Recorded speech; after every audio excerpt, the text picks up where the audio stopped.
Hello, hello. Welcome back to Fanfic Friday, a weekly horror fest in which I subject myself to the writings of my past. Right now we are in the midst of reading through a romance story I wrote about Sephiroth from Final Fantasy, and it's gone to some weird and wild places, but we are surviving, reading through it together, you and I, and we're going to be up to chapter 10 today, so about a third of the way through this monstrosity. Oh, this terrible, terrible creation of mine. My Frankenstein. Which has turned out to be the weirdest thing I've written thus far. Let's see, put this, where is this? There it is. Do that, da-da-da-da. Hey, Lobsel, welcome. Elfin, hello. Alright. Come on, YouTube. Update. Do your job. YouTube doesn't know how to work. YouTube is bad. Anyway, thank you all for joining me. We'll give it a minute or two, see who hops in, and then we will start the reading today. The terrible, terrible reading.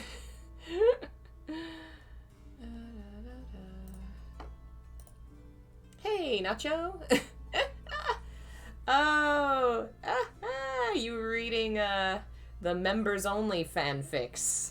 I actually kind of like that one. I still get, comments on that particular story, even all these years later. Is the girl in the picture resembling Aerith, or am I intoxicated by all this? It's not supposed to be Aerith, but it does look like the dress she wears in the remake, doesn't it? It really does. It was just like the first, romantic picture I've found of two people standing. Oh good, it's my mother. Yes.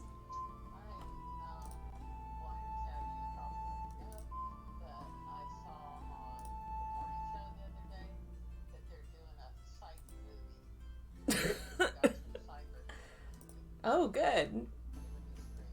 That'll be fun.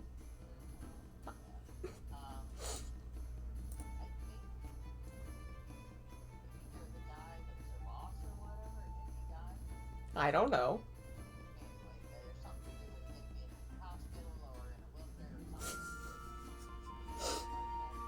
Mm-hmm. Streaming. Say hi. Nobody can hear you. You're fine. Bye.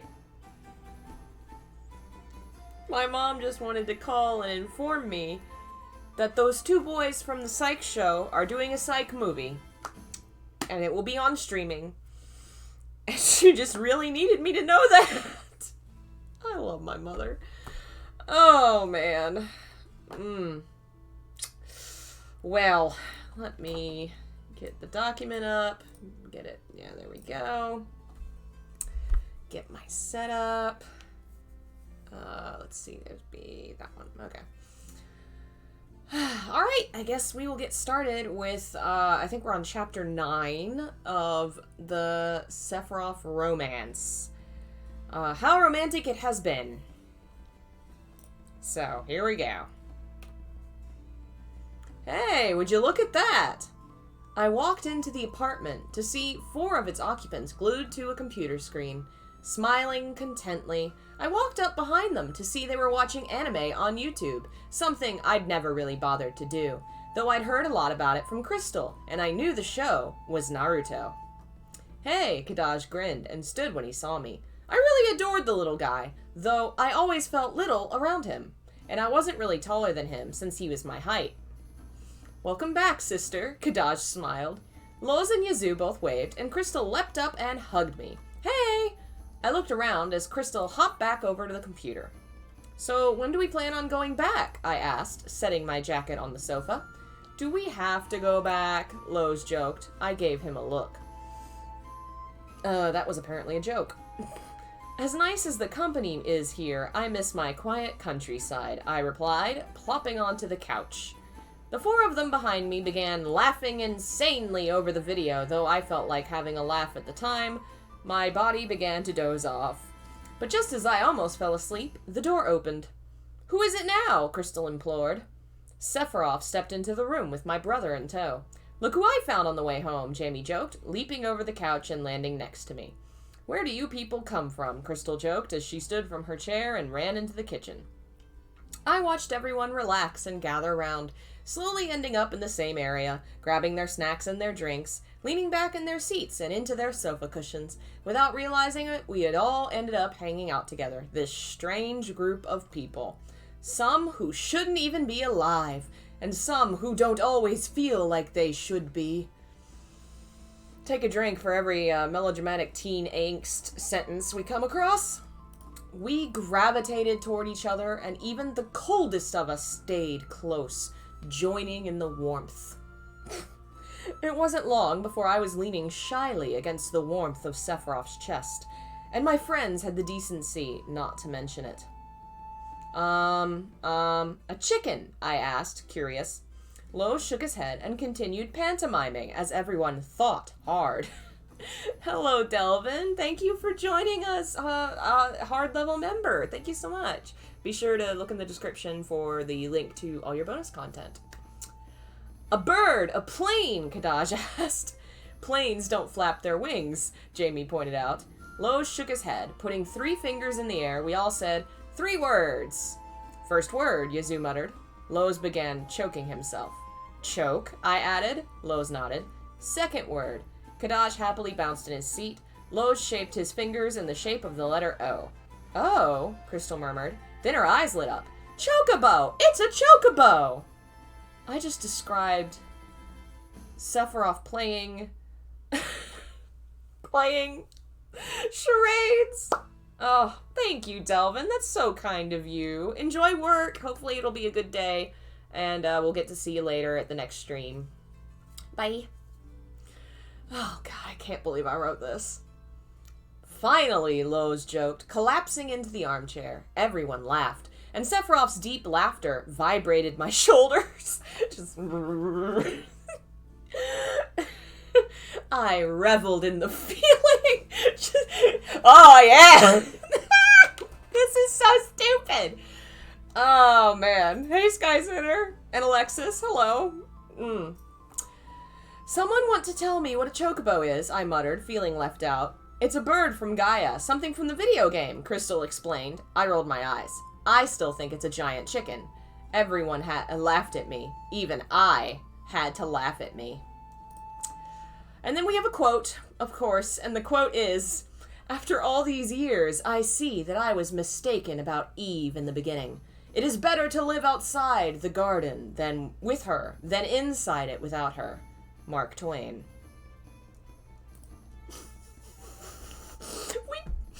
The story opens up with Sephiroth and the gang playing charades and ends with a quote about Adam and Eve in the garden from Mark Twain. I was a master of my artistic craft, clearly.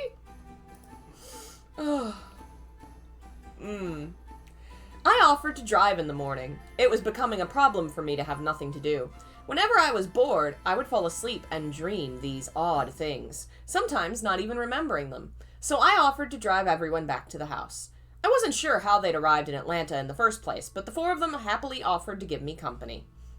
Yeah, who knows how they got there. We said goodbye to Jamie and Crystal and headed out to the countryside, the dead world of no progress and hicks.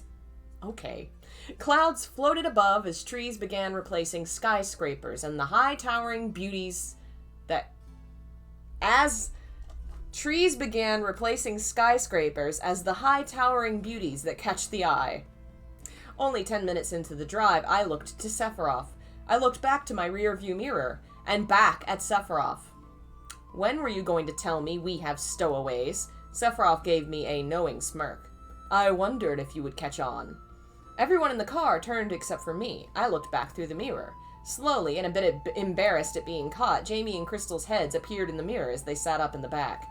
Because apparently these two just hid in the trunk of the car and nobody noticed. I do not understand this story at all.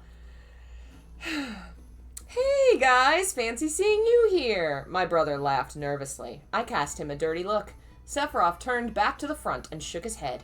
My house is becoming so crowded, I sighed. Hello, Phil. Welcome to the nightmare. I jumped when I felt Sephiroth's hand move over and squeeze my thigh reassuringly, and I inwardly loved the feeling. I knew that Sephiroth knew. And the only thing that kept me... The only thing keeping him from jumping all over me was the fact that others were in the back. Not the fact I was driving the car. He would gladly sacrifice the metal hunk of junk for the sake of his carnal needs.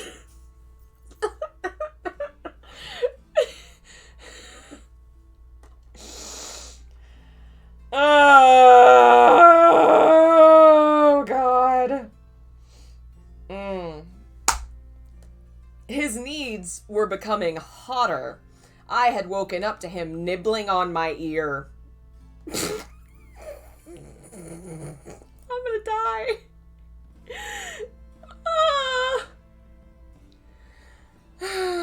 It will be over soon, he reassured me. I was surprised, and my eyes went wide, because I wasn't sure what he meant, but I had a feeling it was important. We have another quote, of course.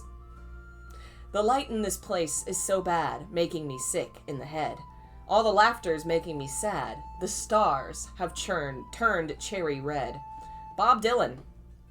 No fucking clue what that has to do with anything at all, but okay, who knows anyway.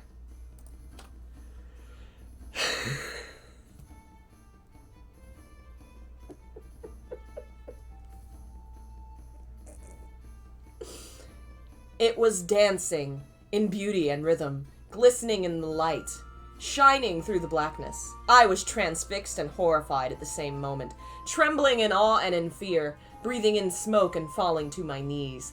The world seemed to stop, to slow to such a degree nothing moved. I thought maybe the sky shivered, or perhaps that was the heat floating above what had once been my house. Her house is on fire!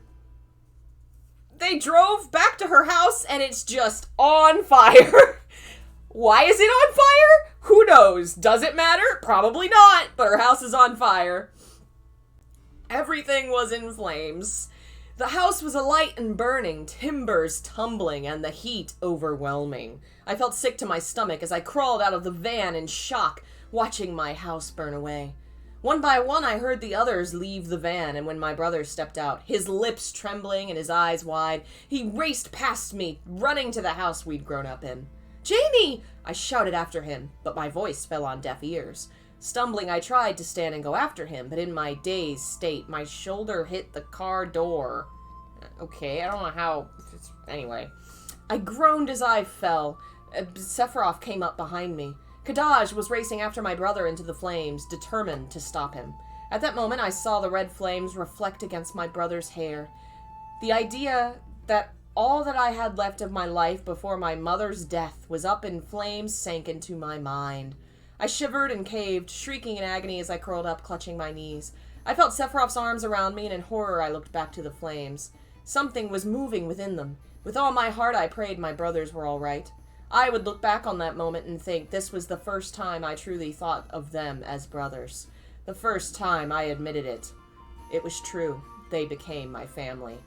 Spontaneous combustion.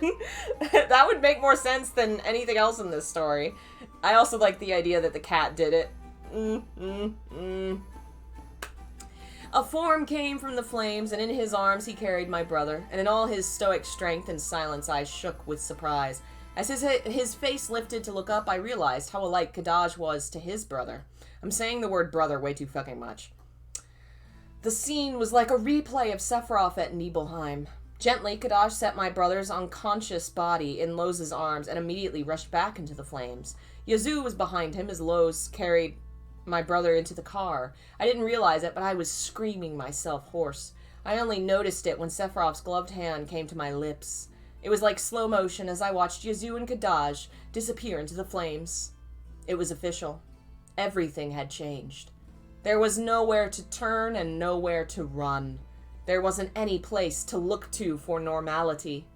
My life was a question. My destiny a misguided, unknown dream of thought.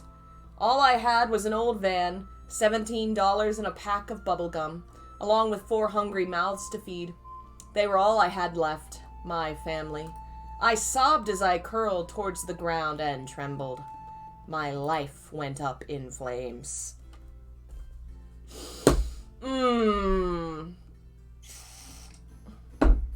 Oh my lord. Ugh. Cloud. There were a lot of funny looking clouds. One reminded me of Jamie's haircut, and another sort of looked like the Liberty Bell. There were a lot of puffy white clouds in the sky, and I traced them with my finger on the window as they sped by. Crystal was in the driver's seat, and it was very early morning. No one had really slept except for Jamie, who'd been out like a light for a while. Ever since he'd rushed into my burning house, my body shivered at the memory. I tried to suppress it. I would deal with it later. Jamie's crazy mat of hair was in my lap, and absent-mindedly I fiddled with it. I cannot in words do justice to what I was feeling. It was like drowning, coming up for air. It was as if I'd come out of the water hacking and coughing, still in shock, unable to believe what had happened. I tried to keep from thinking, because as soon as I thought about anything, my thoughts would drift back to the house. So I kept counting clouds. One of them looked like a tree, and another like a big pie, which made me hungry. The last one looked like my house. Or maybe that was just me. Oh, the melodrama of a middle schooler. Come on, guys, get out. We stopped at an old Holiday Inn in the middle of nowhere. In metaphorical terms, that's where we were in life. Nowhere. Absolutely nowhere to go and nowhere to turn to. My legs shook and I struggled to stand, but I kept moving. Hello, folks that have been hopping in. I don't know if I've said hello to everyone. Constantine, welcome. Daniel, thanks for joining us. Thanks for joining the nightmare. Kadaj and the others had managed to save some things from my house. My backpack full of writing materials, some of my books, a bit of my savings in the closet. Wow, they really just ran through there. Holy fact. Okay. Did they save the cat? I think I forgot the cat existed. The cat's safe. The cat's fine. Most importantly, Kadaj saved what my brother had run in for in the first place, the old box in which we kept my mother's things, a box that was now caked in dust. Stumbling into the old inn, I stepped up to the front desk. We need some rooms for the night, I began. There are 8 of us. The woman typed away at her computer. We have 2 rooms, 1 double and 1 master. We can give you those if you like. I knew immediately who would be staying in the master bedroom with me, and I knew that meant there was no way he'd let me hide my emotions the way I wanted to. But I agreed with the woman and handed her a credit card. I didn't care if I couldn't pay the bill. If luck was on our side, I wouldn't be around for long. That was my plan. It was all I had left, to go to Gaia. We're gonna leave the Holiday Inn and get in our rental van, and we are going to drive to a video game. Oh, man. The cat wandered off into a better story. The cat's the real hero. I'm so glad it escaped. That's the best ending we can hope for. Oh, man. We all tiredly filed up the stairs toward the rooms. Who uses stairs in a hotel? Okay, apparently this place doesn't have a elevator. Behind me, I heard Lowe's and Yazoo bicker about who would sleep on the floor. Crystal and Jamie get the beds. You 2 can be gentlemen and sleep on the floor, I told them, stepping into the hallway. Lowe's pouted, and my brother did as well when I realized I called him a girl? No, I didn't. Okay, weird sentence, but anyway. I handed Crystal her key card to the room. Her eyes were pitying and sad, but I just smiled and turned to my room. Over my shoulder, Sephiroth gave Crystal a supportive look? I don't think Sephiroth can give supportive looks, but okay. With a sigh, the woman left me in Sephiroth's care. Oh my god. We all entered our respective rooms, then I threw my backpack to the floor and immediately fell to my knees. Before I could, Sephiroth scooped me up and sauntered to the bed. His eyes emotionless, yet so filled with something. emotionless yet filled with something. "We don't have a choice now," I said. "It's Gaia or nothing." Sephiroth didn't respond. There was no need for words. I couldn't have spoken even if I wanted to. There were no words for what I felt. I was speechless. A writer, speechless! How could the world shift so dramatically there's a typo. It's supposed to say, how could the world shift so dramatically in such a short time? But it actually says, how could the world shift so dramatically? It's such a short time! It's such a short time! How could everything you believe to be rock solid turn to dust in your fingers, slipping through the cracks? Oh my god. The moonlight was gently drifting through the window, gently through the glass, falling on my skin as my face flushed and my eyes watered. I must have looked so lonely. I wasn't. In fact, more than anything at that moment, I wanted to be alone. As painful as it was, I knew how to be sad when I was alone. Now I didn't know what to do. Crying with someone else on their shoulder, like instead of on my pillow? Crying on someone's shoulder, like instead of on my pillow?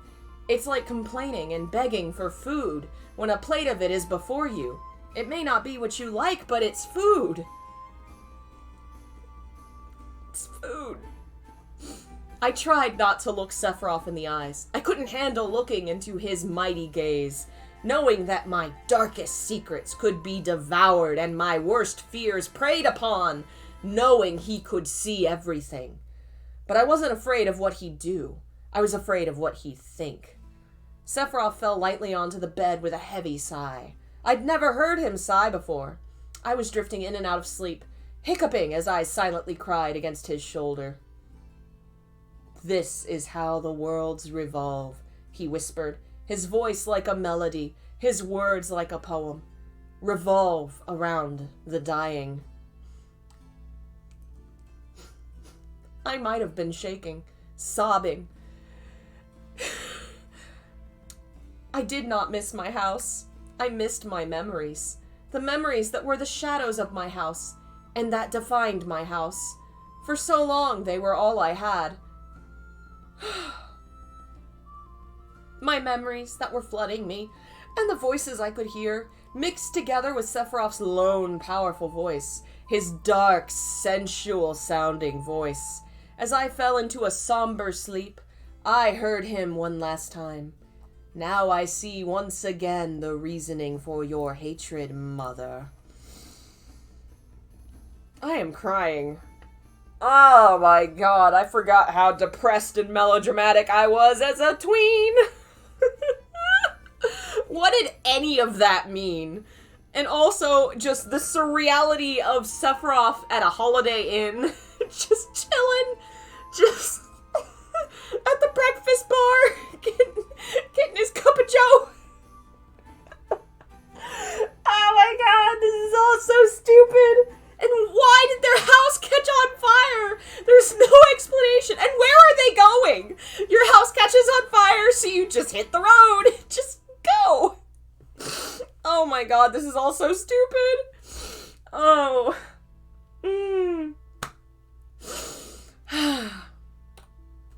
I was in that place again.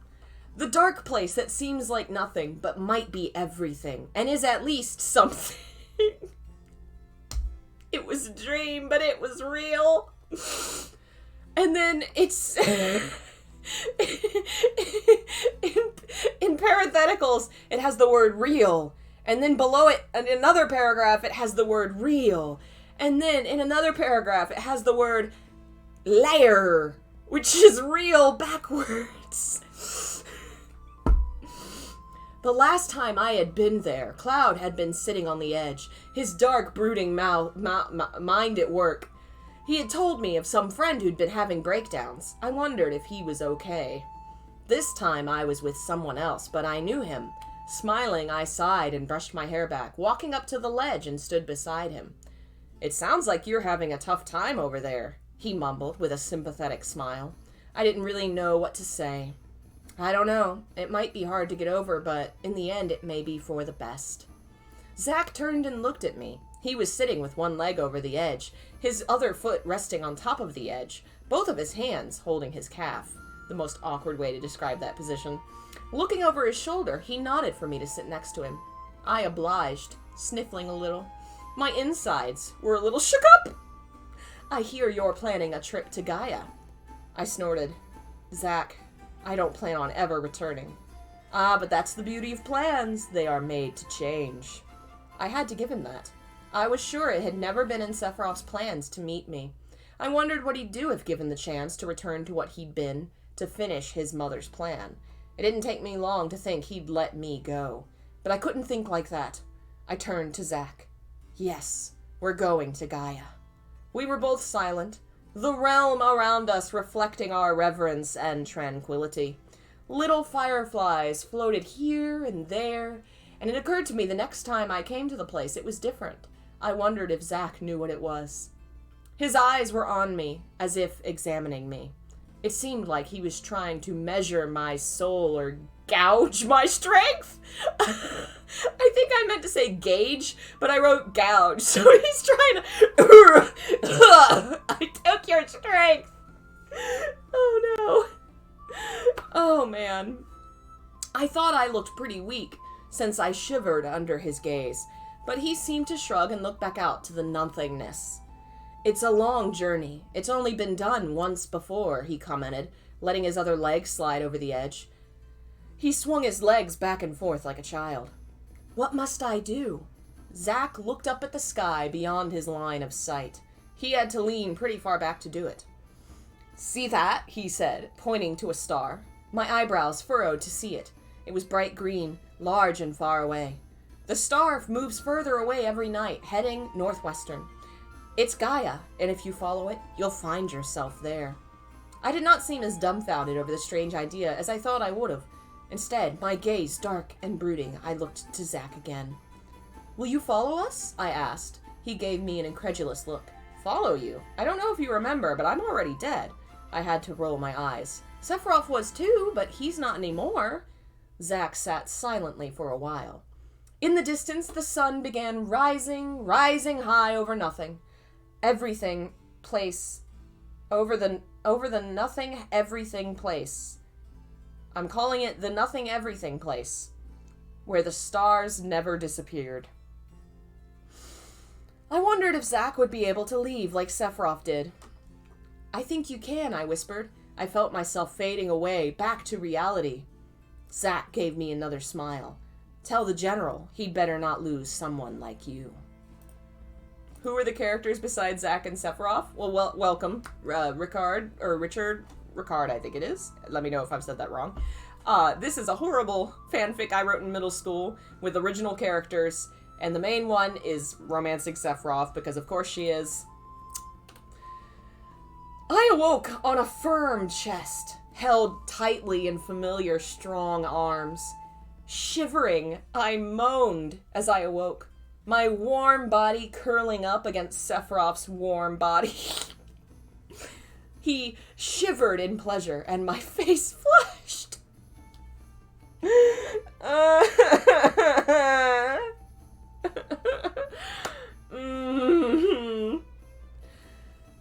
But I also smiled. Did it make me happy to please him? Was I becoming used to the idea that he wanted me? I liked it. Good morning. Oh no, I'm sorry. He whispered huskily. Good morning. He whispered huskily in my ear. I could tell by how he said it the words had capitals at the beginning. What? Good morning. Hey, I murmured sleepily, placing my hand on his shoulder. His gloved hand came onto mine because he apparently sleeps in his gloves, clutching it gently. It wasn't the first time Sephiroth had touched me, but he'd never been so, I don't know. There was something different. I think it was my woman's instinct, realizing that the ice separating him from me was melting away. The vines of distrust and self-loathing around my heart were being pruned. The vines of distrust and self-loathing around my heart were being pruned. With a small smile, I nodded in acceptance of his small sign of affection. His lips did not smile, but his eyes glittered with the affection that I had become so surprised by. How could anyone feel such things for me? So strongly, they seemed to grow like weeds, spreading and spreading. I could not see anything so lovely in me. Maybe what he saw was for his eyes only, for I could not see it. You say you wish to go to Gaia? Sephiroth whispered. I nodded. I want to take you home, I answered, leaning my forehead against his collarbone. Home. Silence fluttered for a moment. In the next room, I heard giggles and laughter. We were a strange team, leaping onto our feet so quickly. But then perhaps the only broken one had been me. What? Okay.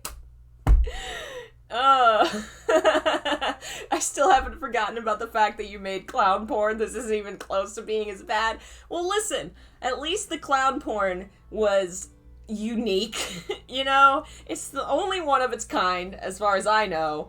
And this is just melodramatic to the extreme. It's so goofy. Like, these characters haven't even... Oh, none of this makes any sense. Oh my god. Like, a 13-year-old's idea of what is sexy is so funny. Oh. Oh, man. I don't think any of us can ever forget the clown fucking. We really can't. Jamie had only cried for his mother's belongings. It reminded me of one of the lines from the movie Crystal had shown me. It was said by, I think it was Rufus. All children miss their mothers. What the heck? What is even... It was a strange day. No one moved. Time seemed to stop, and all of us stayed in our rooms. We need to restore our strength, Lois had told me as he returned from the lobby. I guess fire burning your house down means a self-care day. You know, that's fair. I didn't hear any strength restoring in the other room. I heard crazed giggles and laughter. Makes one wonder what they're doing in there, Sephiroth had laughed after shutting the door to the hallway. Perverted things, I joked, looking up from my novel. Perhaps we should follow their example. Something strange burned in me. It was a foreign feeling I'd never felt before. My legs turned to jelly, and my stomach churned pleasurably. Churned pleasurably. I'd never felt like that before. If just the playful mention of such a thing could make me feel so strange, how would I ever survive more?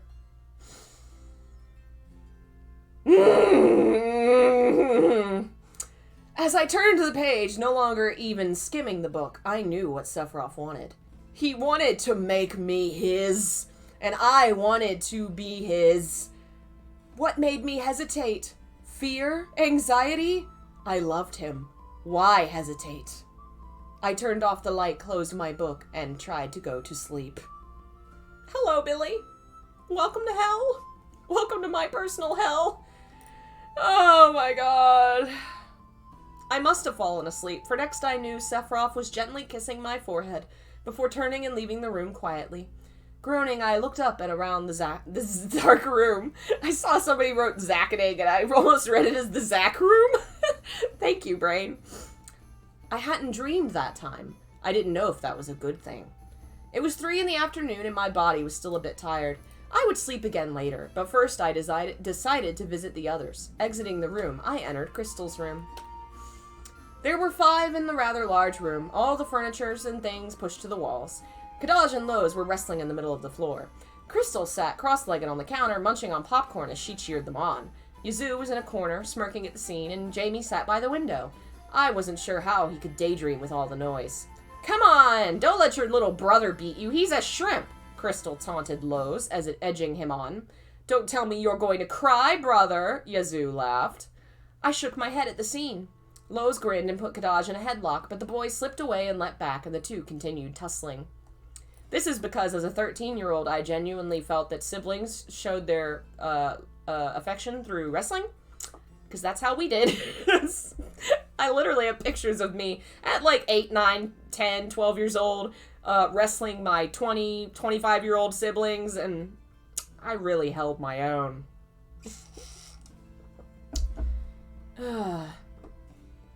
Hey, you okay? Crystal greeted me, patting the counter. I slipped up onto it, stealing a bit of her popcorn. Pretty good, I said. Weary but content. Crystal was pleased with the answer and turned back to the fight. Climbing off the counter, I tried to slip around it. Kadaj's leg tripped me, but Yazoo caught me in time. I walked up to the window where my brother was. I finally saw what he was up to. Mother's box of things was in his lap, and he was shifting through it, walking down memory lane. I smiled at the boy. My brother, who was such a child. He was a good deal like Kadaj. I couldn't help but laugh, and that alerted him to my presence. Hello, sister, he smiled. You okay? I'll be fine. It was nighttime. Sephiroth was outside, on the roof of the van, watching the sky. Another thing we did, because we used to have one of those huge vans that had a ladder on the back, and we'd climb up and sit on the top of the van. I stood by the door to the hotel, watching him. It was about time to go, and the others were packing their things as they headed downstairs. As usual, I was lost. What should I do? I couldn't tell if Sephiroth was becoming impatient with me. So many things were floating through my mind. A girl's normal thoughts. Should we? What if I'm no good? What if he leaves? What if? My face flushed. It was hard to admit that I wanted him. I wanted to know Sephiroth in every way. I knew his past. I knew his eyes. I wanted him to open up to me. He was such a beautiful angel, and his eyes reflected the stars. I saw Gaia in his left pupil, shining bright green. I almost couldn't tell it from the color of his eyes. My heart fluttered to look at his eyes and their intensity, and I think he glanced at me. He knew I was looking at him. I knew he knew, and he knew I knew, and he knew I knew he knew. That's a sentence that's in this story. He knew.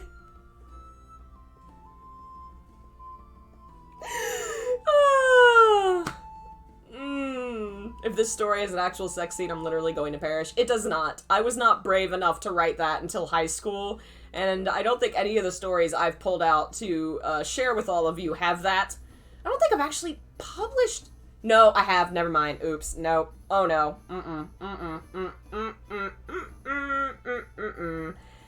The one I can remember off the top of my head, I think I wrote in college... I wrote...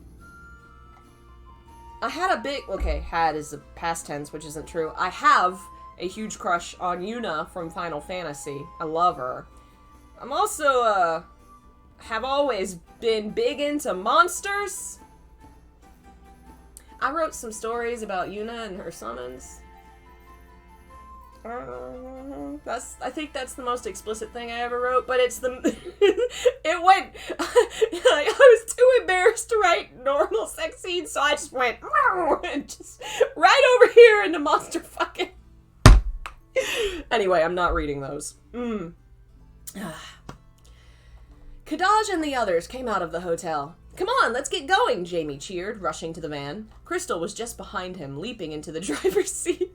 The others filed in as Sephiroth gracefully leapt down the cement. He also, reactions to my revelation are just now coming in my version of the chat. I watched each different face, each different pair of eyes, each different heart join together as a group. My heart was one of many. The barriers were fading away, becoming a distant memory. Someplace great, someplace wonderful, someplace I'd never seen was ahead of us. If we could only find it, it would be a paradise, our promised land. Just unlocked Muse's dark and mysterious backstory. See, honestly, I think again, this could be something where I'm remembering badly, but I wrote them in college, and there was a lot of, like, lore building, and the whole idea basically was when Yuna's in the Faith, having to pray to the Faith and reach the Faith and talk to the Faith so that she can summon the monster, they're doing, like, religious, spiritual sex stuff over there. Like, a spiritual ecstasy. I did some... I combined my loves of Final Fantasy, religious studies, and monster fucking, and I did all three of those, and I made a thing. I never finished it. I think I got up to Bahamut and then stopped. I don't think I got any further than that, but, you could probably find it on the internet. It's out there. Crystal rolled down the window as I stepped up to the van. Setting her arms on the metal, she put her chin in the crook of her elbow, looking at me with a playful grin. Where to? Oh no, that's a quote. So that's the end of that chapter. And the quote at the end is, "The only way to get rid of a temptation is to yield to it." Which is Oscar Wilde, obviously that's his quote. That quote actually fits this chapter for once. Oh man, and we're on chapter 10, and the quote for chapter 10 is the chorus of Room of Angel from Silent Hill. That's funny. Alright. I'm so glad that you all are proud of my monster fucking ways. It's been a long time since I've written any of that. That's funny. I was dreaming again. It's easy to fall asleep when sitting in a van staring at the sky. Ever since the strange dreams that had been lulling me to sleep, it seemed like I was sleeping more and more. Part of me didn't mind. Another part was curious. Why did sleep drag me away so often? Oh, shush phone. Oh no, that does remind... that's my alarm for medication. 1 second. I almost forgot!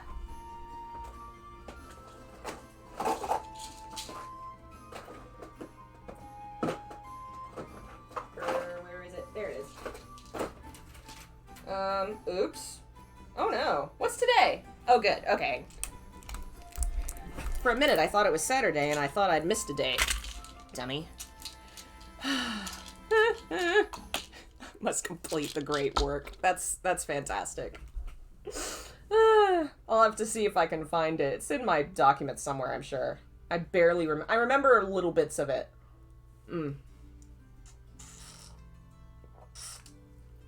Alright. I was partially awake. I was partially asleep. As my body shifted with the movement of the van, my sight shifted between the view of Kadaj and Jamie arguing playfully ahead of me to the dark realm of my dreams where reality glittered and glistened, and the only sound was my heartbeat. Laughter echoed in my ears, but my heart was steadily cutting through it as in my dreams I moved forward, and in reality Sephiroth's hand lightly caressed my hair. I tried to settle into the dream. Zack was there, of course. I thought maybe today I will sleep a lot, and Zack and I can have a real conversation. That was my hope. So I forced my body into true sleep, and the laughter melted away as the sunlight streaming through the windshield faded. I was in darkness, surrounded by darkness, echoing through my veins the sound of thump, thump, thump. With a grin, I laughed and ran up to Zack, who was standing by the ledge. He looked bored, or perhaps he was waiting for someone. "Zack," I called. His face lit up, and he looked around, happily setting eyes on me. "Hey, took you long enough. I've been trying to contact you forever." "Well, it would be a lot easier to talk to you if you weren't some ghost who floats through my consciousness from time to time," I said. He shrugged with a what can you do kind of face. "It's not my fault I died. I died to save a life, didn't I?" "Whose?" I asked. Then my eyes lit up. "Oh yeah, Cloud." Zack became very sheepish suddenly. I gave him a look, and he tried to look away, seemingly innocent. Curious, I moved back into his line of sight. "What?" He sarcastically groaned, collapsing on the floor. "What's with the look?" "There's more to the story." Dun dun dun. Where's it? There it is. "Yeah, I died for Cloud the first time, but that's not how I ended up here. You know how Sephiroth and the others have their second chance. Well, I got one too. We all get one. Well, some of us. In my world, when people die, they become part of the life stream, but some of us can't be accepted into the life stream. I don't know why, don't ask me. So instead of becoming part of it, we end up here. But I digress. So I got my second chance. Go long! The little girl gasped at the ball, grinning wildly as it flew over her with the wind. Tumbling to the earth, it bounced over rocks and stones toward the empty street. The town was a bit lively for a town. What a sentence! It was Sunday, and the close friends of the town were out and about in the crowded market area. Mist floated through the early morning, but few cars passed, so the child safely wandered onto the street to retrieve the ball. "Sis, over here!" Sam giggled and turned to see her brother Jamie, waving, grinning madly. "That was really far!" "Don't throw it like that, okay?" she said. "I can't run that fast." "So, you can chase it." By the front door of the post office, Jamie and Sam's mother chuckled at their behavior and began walking towards them. "You chase it. I will when you throw it that hard." Huffing, the girl threw the ball at the ground and crossed her arms, turning from her brother. Jamie pouted. "Fine, be a baby." Sam turned to him and stuck her tongue out. The two began arguing again as their mother began to walk across the street towards them. Two dim lights cut through the morning fog. No one saw them, so nothing changed. The children kept arguing as Sam lifted the ball and threw it at her brother's head. The lights came closer. A huge metal monster with bright, blinding eyes erupted from the fog. A truck. "Samantha!" "I saw you." The mother's face contorted in fear as she ran towards the street. She shoved through the crowd, screaming, tears pouring down her face. Jamie's eyes grew wide as he slowly realized what was happening, and with an angry, fearful roar, he began running down the hill. It seemed like years passed as Sam turned and saw the enormous truck heading straight towards her. She could only hear the blaring horn erupting from it, only see the blinding lights. Everything was fading away slowly. I was there. In the street, the mother realized the hopelessness of her situation and continued trying to desperately push through the crowd. The girl gawked at him. In the corner of her vision, something dark came towards her. Slowly, it leapt ahead, until two things wrapped around her waist. If she'd not been out of it, she'd have realized a pair of arms had enveloped her. "I know your mom told you a story about how an angel saved you. When I grabbed you, my soul left my body, with you wrapped safely in it. That was the only way to save you. My body got left behind. I set you in your mother's arms, and she must have mistaken the sound for the sound of wings beating. I guess they sound alike." Everyone gasped at the scene before them. The truck slid off the street, injuring a man and almost hitting Jamie. In the street, a mother sobbed, cradling her child, and in the street, a man lay dead. "You saved me," I gasped, flushing. "I mean, I've always known you saved me before, but..." Zach smiled. "Well, I could have used some of my soldier skills, but people probably would have freaked out." He tried to joke. I fell to my knees. Come on, don't give up on me now." Another nervous chuckle. "Oh, Zach, I can't believe it. You died for me." I looked at him in the eyes. I'd never done that before. I'd never looked at Zach's eyes. Maybe I was afraid. Sephiroth's eyes dove deep into the soul, ripping apart barriers and tearing away secrets, sharp and strong. If Sephiroth was one side of the spectrum, Zach was the other. They were opposites. Zach's deep eyes were dark, yet soft and sweet, strong, yet gentle and soothing. I must admit, I saw a handsome man who maybe I would have gone to if Sephiroth hadn't come into my care. With a sigh, I gave Zach a tight hug around his waist, unable to convey my gratitude and my guilt. Zach gave me a peck on the forehead. "I think it's time you woke up." Groggily, I rubbed my eyes, gazing back and forth at my surroundings. The van was parked and empty, and I was sprawled across the back seat. Because apparently they just left you out there! Outside, the sun was slowly rising above the horizon, but it was still dark and serene. Yawning, with a wide stretch, I stood and walked out of the van. My hair was a crazy mess. It kept jumping in front of my eyes. The van was parked in front of a large, odd-looking, antiquated house. It was homely, but perhaps a bit too homely. A sofa was on the front porch, old and stained, with a battered scarecrow stretched upon it. There's an author's note here. The author's note says, "Is that Kakashi-sensei?" Okay, author shutting up now. Sleepily, I looked at the strange thing and approached the door. It opened with a creak, and I clambered inside into the comfortable warmth. Still, I didn't see anyone. It was a large, open, wooden room, with knickknacks and strange things floated about. On the TV sat an old antique puppet and a blue lamp decorated with stars. A huge quilt was draped over the banister. A box of muffins was on the counter. Discreetly, I eyed them. They seemed to be calling my name. But that would be rude. I was starving, but I wasn't going to steal. Go ahead. I practically leapt out of my skin. Spinning around, I watched a tall, handsome man saunter into the room. What was it with handsome men somehow becoming associated with me nowadays? I must be the character in that story that all the girls hate because she's so lucky. Hell, I hated myself right then. Do not drool over the half-dressed man. He was maybe 30, with strong muscles and little body hair. How did I know? No shirt. When he stretched his arm... I know exactly why I said this too, and it will become clear in a bit. When he stretched, he had no armpit fur. He wore baggy black pants and had a few good scars dotted around his body. One even went over his right eye, which seemed permanently closed. Black, messy hair kept me from seeing the other. Flushing, I bowed by instinct. When has she ever bowed? The man chuckled and waved it off. Go ahead, he repeated. Your friends are asleep upstairs. Curious, I did not move for a moment. I wondered who the man was and why he lived in such a strange place. Was he alone? But I was plagued for only a moment. I dove into a muffin. Sitting down on a small stool, I ate away, chewing absent-mindedly and sleepily. He seemed out of place amongst the scarecrow on the porch and the suit of armor at the top of the stairs. I was curious why his house was like an antique store. Excuse me, but who are you? His eyes stayed closed, and he did not acknowledge me, but he gave me an answer. My name is Aaron. With a thoughtful nod, I stood again. The sun was over the hills, and the light streamed through the window behind me. He did not ask my name. I knew he probably wouldn't. I would be leaving soon, so it did not matter to him. As for me, I would be leaving soon, so I wanted to remember everyone. I wanted to remember the sea and the sky and the sun and how everything smelled and tasted on Earth. I wanted to make memories before my chance to make them was gone.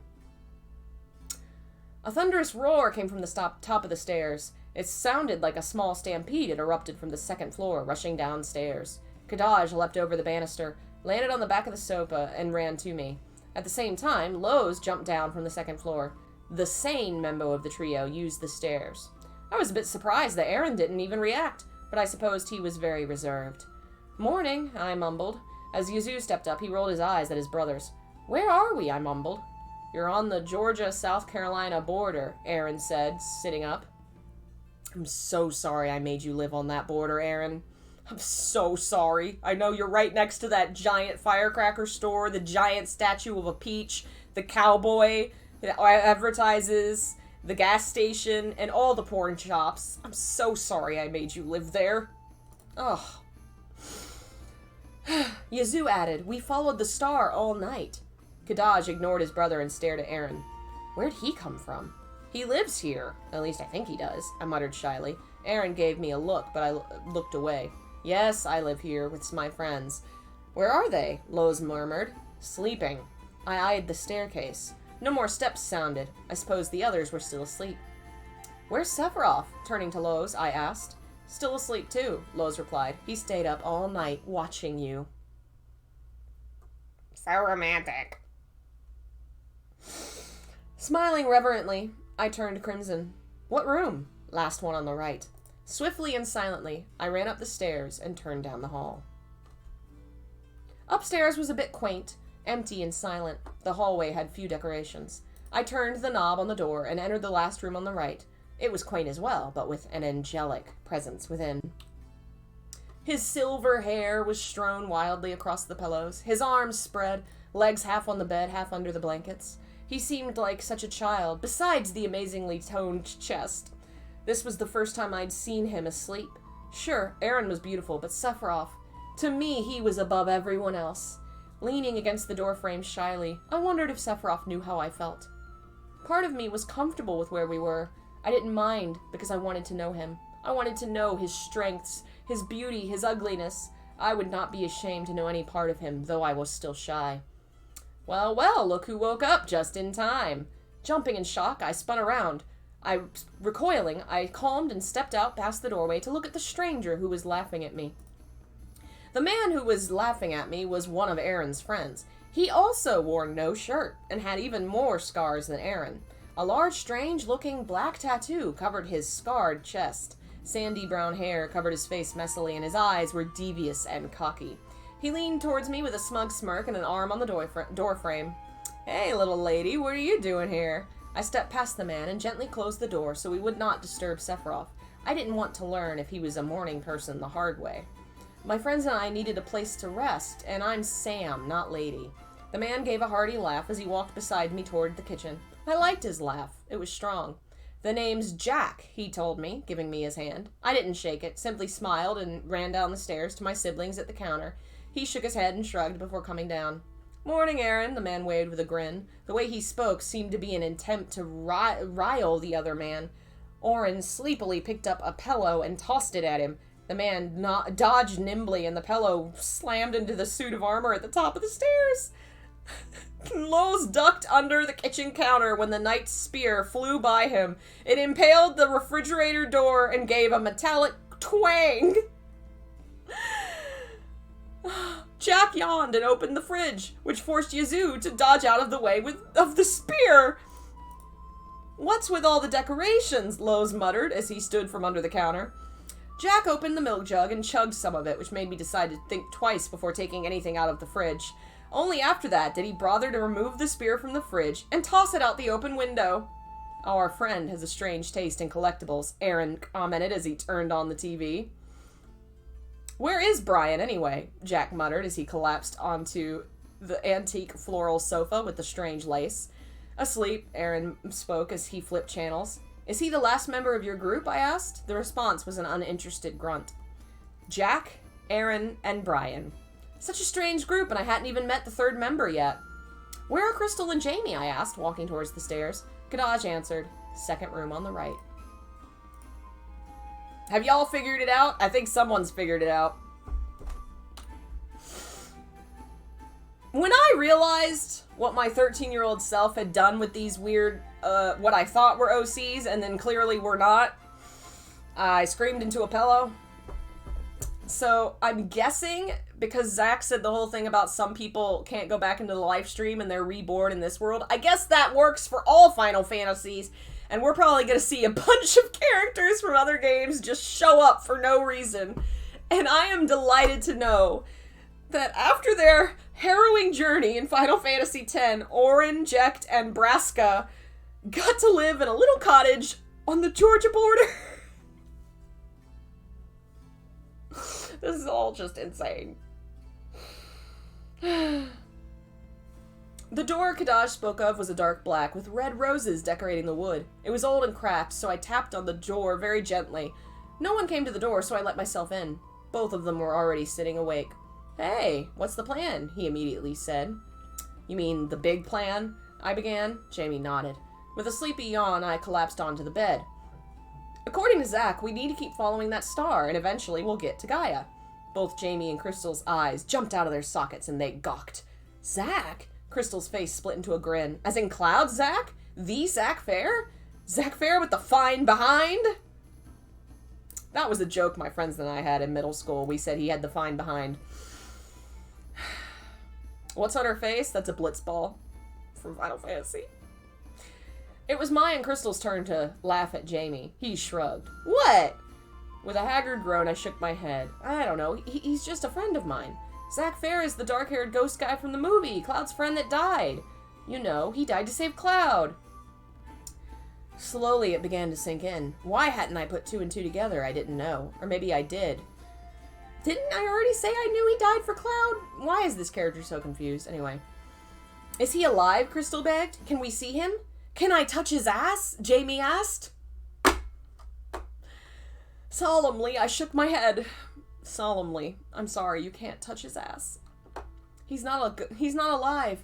He's a ghost that visits me sometimes in my dreams." I began to slow down. There was a shadow at the door. Someone I knew who stood on the other side, listening, stoic and silent. I remembered Zach when he and I first made our deal. He asked me to take care of his friend. So he and Sephiroth were friends. Hey guys, did Sephiroth and Zack know each other? Did they ever? Jamie joked. They were war buddies in Soldier. So, we told you the major parts of the story. Now let's give you the details. The story, this chapter ends with yet another quote. If you love someone, put their name in a circle instead of a heart. Hearts can break, but circles go on forever. And that is the end of chapter 10 of this harrowing nightmare that we call the Sephiroth romance story. Thank you all for joining me. I'm so sorry. Thank you all for the support. Thank you to all of our members, especially Delvin, who was kind enough to upgrade and donate today. If you'd like to help support the channel, you can become a member for as little as 99 cents a month. We are $2 away from our goal on Patreon of $100 a month. And when we reach it, I'll be reading the Silent Hill fanfic I wrote in high school, middle school. It's horrible. Oh my god. You think it's this, but even wilder. And it's like my adaptation of Silent Hill 4, but I made it wild. Oh man, it's something else. I shipped Henry and Walter because I was young and gay. And that is something that you could look forward to when we reach that milestone. Books are on sale right now. Paperbacks and ebooks are 50% off, and hardbacks are 25% off. You can order those in the link in the description. And join the Discord. I'm not streaming anything tomorrow, but on Sunday we're going to be watching Twin Peaks on Discord, which will be fun. And I'll be back in like an hour-ish for Clock Tower 3. So yeah, thanks again, guys, and I will see you all next time. Bye.